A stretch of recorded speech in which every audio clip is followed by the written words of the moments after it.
Narito tayo ngayon upang matunghayan ang nakakakilig, napaka-sweet at talaga namang sobrang pinaka-inaabangan na love story ni Kalingap Dan at ni Joy.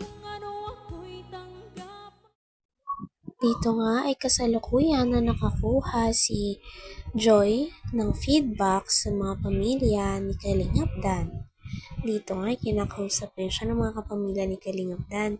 Kitang-kita na medyo kinakabahan nga si Joy, ngunit nasaya naman ang pagkakataon. Mahilig siya mang-asar, gano'n. Pati si Yaya Bet, ganyan, inaasar niya. Minsan papasok siya sa kwarto, kakatok siya sa akin, tapos bubuksan niya lang, wala man siya sasabihin, gano'n. Nangaasar lang, gano'n. Yun lang, maano naman siya, mabait. Hindi, mabait yan, si Kalingap Dan. Parang si Kuya Brooks din yan. Palabiro din yan, off-cam. Nasaya kasama. Wala. Nung umalis siya, normal lang eh. Kala mo magbabakasyon lang siya eh. Pero nung nagpa-vlog na siya, nagulat pa ako sobra kasi camera shy siya, di ba? Oo. Pero magaling na siya magsalita sa camera. So nagulat kami ni Mama na tapos iniisip ko din iniisip ko talaga hindi siya tatagal.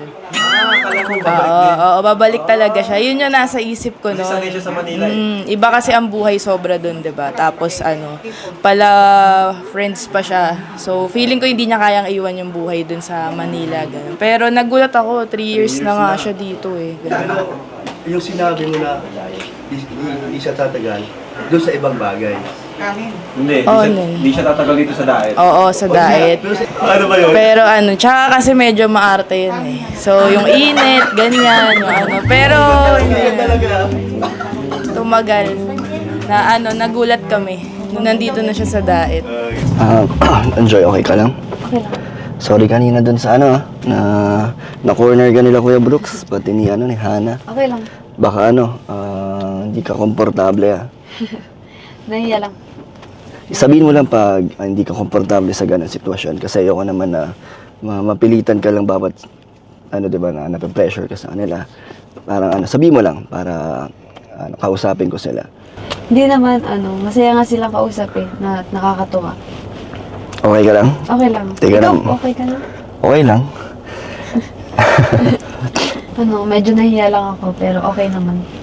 Okay, thank you. At least alam ko na komportable ka naman. Basta sasagot, kung ano lang yung mga gusto mo, kung ano yung mga tanong nila sa'yo, kung ano yung mga totoo mo nararamdaman, yun yung sabihin mo. Di ba baka nahihiya ka lang minsan, di ba sumagot ng totoo, kaya yun lang. Okay lang Okay lang. Baka next time, Joy, di ka na sumama. Hindi na. Or baka no choice ka na lang. Hindi naman. Okay lang. Okay lang. Na-feel ko naman yung pag-welcome nila. Pagkatapos ng napakahabang araw at napakaraming mga sorpresa na nangyari sa vlog nito, ay sa wakas ay uuwi na rin noon si Joy. Syempre, hindi naman papayag si Kalingap Dan na umuwi si Joy nang hindi niya hinahatid.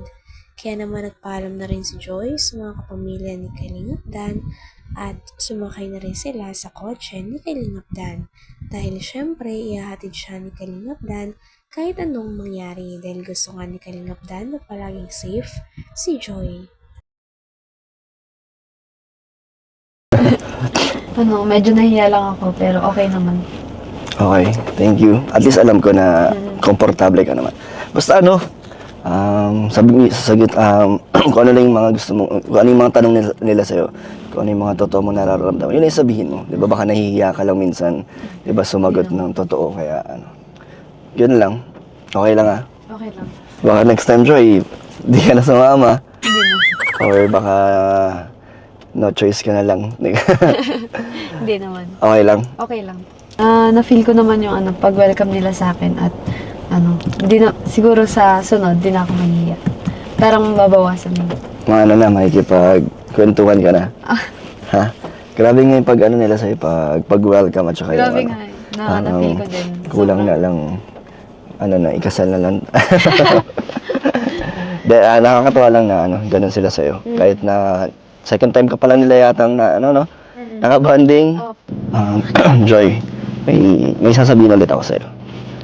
Ano na kasi ako habang tumatagal, kahit na mabilis pa lang naman, kung 2005 months pa lang, kahit di tayo araw-araw nagkikita o nag-uusap, na ano na ako, paunti-unti na attach na ako sa love team natin. Hanggang sa parang dadating sa point na parang, yun, parang nagkakaroon ako ng feelings sa'yo. Kaya natatakot din ako kung sakaling magtapos itong love team natin. Kaya,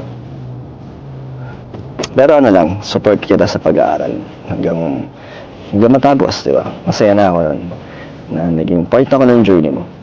Kasi Joy, di ba, ito lang mga nakarang mga araw, may mga ibang love team, may Kalingap Rab na nag-end. And syempre ako, nalulungkot din ako kung sa atin mangyari yun. Pero gusto ko lang maging open ka sa akin. Kung may nakikita kang problema or may nararamdaman ka na feeling mo na makaka-apekto sa atin, sabihin mo lang para magawa natin yung paraan.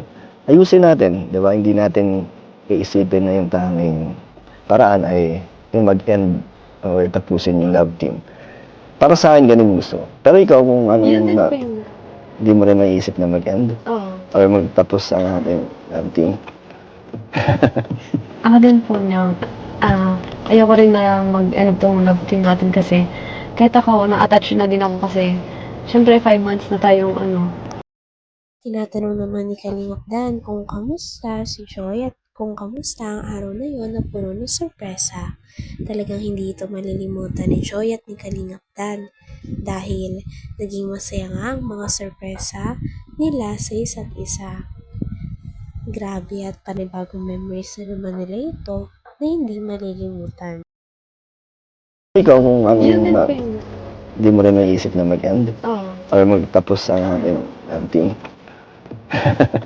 Ako din po niya, ayoko rin na mag-end tong love team natin kasi kahit ako, na-attach na din ako kasi syempre 5 months na tayong magka-love team at pag magkasama tayo, syempre, naging close, ganyan.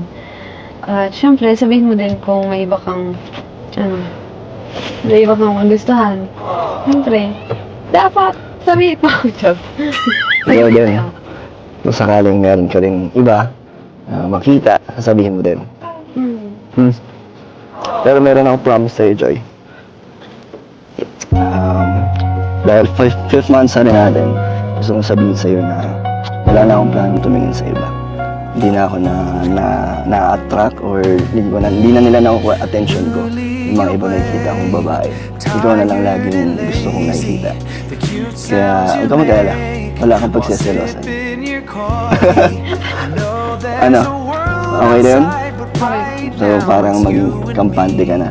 Kung sakaling baka may iniisip ka na pag hindi tayo magkasama, di ba, iba yung kung ano yung ginagawa ko. So yun yung gusto ko, magkaroon ka ng peace of mind na ikaw lang, sapat na. Ba't ka tawa ng tawa, Joy? Grabe naman ang emotional na sinabi ko sa'yo, tapos tatawanan mo lang.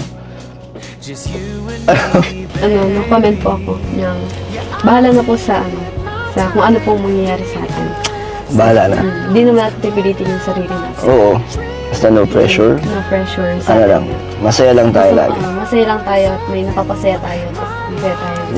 Yun talaga yung importante. And syempre magaan sa atin. Magaan sa pakiramdam natin. Walang sapilitan.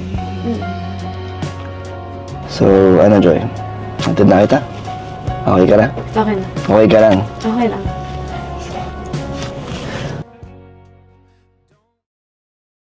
So, ayan mga kalingap, and thank you so much po sa mga supporters ni Joy at ni Dan, especially ang ating beneficiary ni si Joy, no? Kasi and congrats pala kay Insan Dan, 3 years na sa kalingap. Grabe.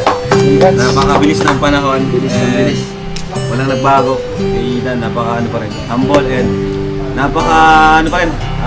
daling kausap. Daling lapitan. Hanggang dito na lamang muna ang ating nakakakilig, napaka-sweet at talaga namang sobrang pinakainaabangan na love story ni Kalingap Dan at ni Joy. Maraming salamat sa inyong panonood. Hanggang sa muli. Bye!